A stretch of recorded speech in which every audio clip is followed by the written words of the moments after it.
happening, gang? It's your boy Retro back again with another reaction video. Yeah. Today we got another huge update. You guys can probably already tell that it is going down. Just by that title alone, you guys are definitely going to want to check this one out. So we got the California Governor Gavin Newsom back in the headlines for all the wrong reasons in this one. So now facing heavy scrutiny for going up to bat and advocating for illegal criminal migrant that committed murder. Guys, I'm excited to get to this one, so we're not straight into it. All I ask that you guys please hit that like button, hit that subscribe button, and without further ado, let's get straight into it, folks. Check this one out. Meanwhile, a twice deported illegal alien convicted of killing 2 California teens in a DUI crash is set to be released after serving just a fraction of his sentence. Bill Malugin is live in Los Angeles with the exclusive, and you spoke, Bill, with the victims' families. I did, John. As you can imagine, they are angry and they are frustrated. The illegal alien who was convicted of killing their kids was sentenced to serve 10 years in prison, but they were just notified by the state of California that they plan to release him early after only 3.5 years into that sentence. 3.5 years for 2 lives. It was November 2021. A fiery collision on an Orange County freeway. A young couple dead, and the driver who crashed into them, a twice deported illegal alien from Mexico with multiple felonies, in custody for being drunk, high, and speeding at nearly 100 miles per hour. I got a knock on the door, and there's 2 police officers.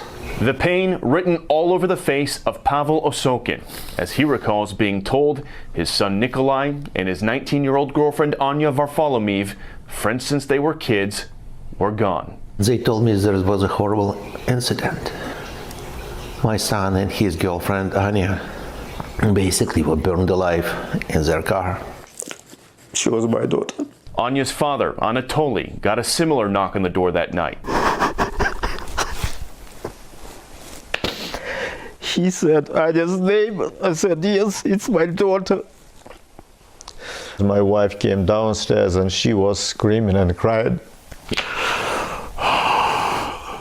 She said, no, no, no, no. In spring of 2022, a jury convicted Oscar Eduardo Ortega Anguiano on 2 counts of gross vehicular manslaughter while intoxicated. A judge sentenced him to 10 years. But on Easter Sunday, the families say they received this notice from the California Department of Corrections that on July 19th, he'll be getting out. 2 years for killing 2 kids. It's confusing to me. Why you give them 10 if they're going to spend 5 and then 3? Yeah, 2 young, productive American citizens killed for nothing. And that illegal immigrant who already has been deported twice is going to be released again? In a statement, the Department of Corrections wouldn't confirm the release, but said in part, quote, incarcerated persons may earn credits for participating in rehabilitative programming, which may move their parole dates to an earlier date. Anya and Nikolai's families are now sending letters to the state, calling for Ortega Anguiano to serve his full sentence. All those dreams were cut short just by one person who was not even supposed to be on that freeway. I will never forgive this guy. Never, ever. I hope he's going to stay in prison. I hope he's going to get old in prison. And I hope he's going to get kicked out from our country in the end. And just a short time ago, the U.S. Attorney here in Los Angeles announced that once California releases this illegal alien, his office will prosecute him on federal charges for felony illegal reentry. U.S. Attorney Bill Asaley says, quote, my office has filed a felony immigration case against this defendant. He faces up to 20 years in prison if convicted. If the state of California will not seek the full measure of justice against this individual, the Justice Department will. Caroline Leavitt, White House press secretary, and our hearts just break for these families that are affected by these horrific crimes. And now to think that that twice deported, now convicted criminal, someone who was here illegally, was able to kill 2 teenagers and will walk free. What does the White House say about that? Caroline, welcome. Well, first of all, listening to the heartache from those two parents is truly heartbreaking, and our hearts are with them. And not only are we praying for them, but this administration is taking action. The Department of Homeland Security and ICE have already said that a detainer has been put on this individual if he is to be released, and he will immediately be transferred into ICE custody, we hope, if the state of California complies. And if not, the Department of Justice will be seeking a conviction against this man, where he will spend time in federal prison for taking the lives of those two young Americans. So these results speak for themselves. President Trump is not going to tolerate illegal immigrant crime. And this individual case represents everything that is wrong with our immigration system. This individual was twice deported, but was allowed back into our country by the previous administration, took the lives of two young Americans, and is now barely facing any consequences. We will not tolerate it. We will not stand for that, and we will continue to enforce our nation's immigration laws and ensure that illegal immigrants who not only break our nation's immigration laws, but then further commit heinous acts of violence against law-abiding American citizens in our country are held to the fullest extent of the law. But at the same time, we hear, Caroline, the grief from the parents in Bill Melugин's fine reporting, not only there in California, but in Maryland as well, with Rachel Morin's mother, Patty Morin. You have Democrats at taxpayer expense going down to El Salvador to plead for people who the president says are MS-13 gang members, who they describe as, quote, a Maryland man. And listen to what Patty Morin, Rachel Morin's mother, said about that. Listen to this here. They would rather champion his cause, a criminal, than the victim. I think it is utterly despicable. As an American citizen, as a Maryland citizen, and as a mom, it tells me that I'm not important or valuable.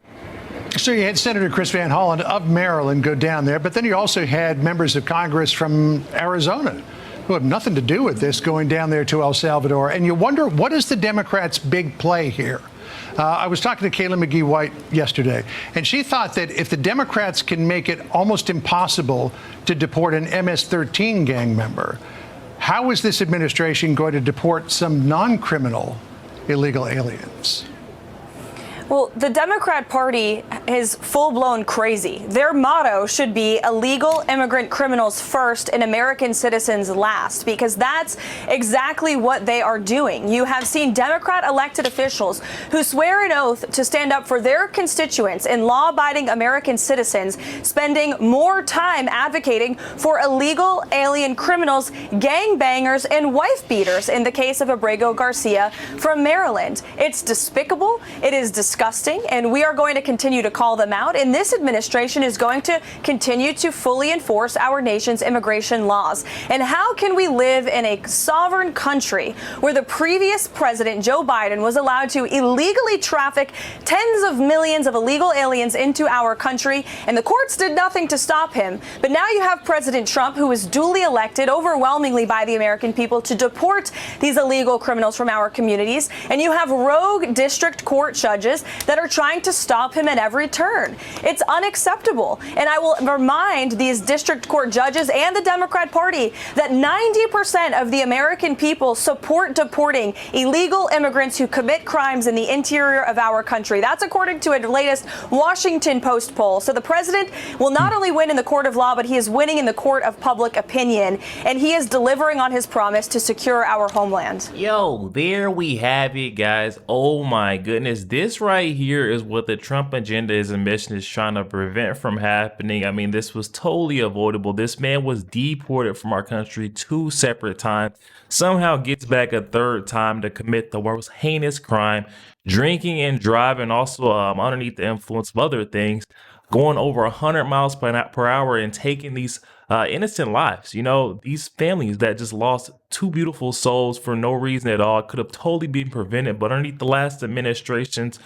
terrible open border policies, we see this guy somehow slip through the cracks and get into the interior of our country once again. And this right here is why I'm so confused as why loonies on the left, they want to keep going up to bat and advocating for these folks not to be deported, or this whole due process thing is just asking for a disaster to happen All of this could have been prevented if we would have had some true border security and the last administration wasn't so negligent and in that area, that department. And then to add insult to injury, this guy gets slapped with a measly 10-year prison sentence. Somehow it gets cut down to 5, then down to 3, and somewhere along the lines of year 2 and 3, this guy is getting out on good behavior. That's absolutely insane. I would love to see that judge being held accountable for handing out such a lenient and light sentence for someone who committed such a heinous crime. This should have been life without the possibility of parole, probation, any of that. Like, I couldn't imagine being inside the shoes of those, the parents, the fathers. You see that heartache there. They're heartbroken and devastated. And now they're seeing, and not only did they lose a loved one, but the person who was responsible was not even being held accountable. This guy is getting another shot at life while you're sitting there with, you lost everything. I mean, at what point do the top level officials in these states, in this case, Gavin, Newsom's the governor there, allowing this to happen, sitting on the sidelines while this judge allows this man to walk free for the worst crimes, and he's in our country illegally? When do they start stepping in and speaking up for the people, holding these judges personally and criminally accountable for their actions, guys? I want to hear what you guys are thinking. Comments are open. Definitely hop in the comments. Let me know your thoughts. Also, make sure you guys please hit that like button, hit that subscribe button. If you did enjoy more content like this, catch you guys on the next one.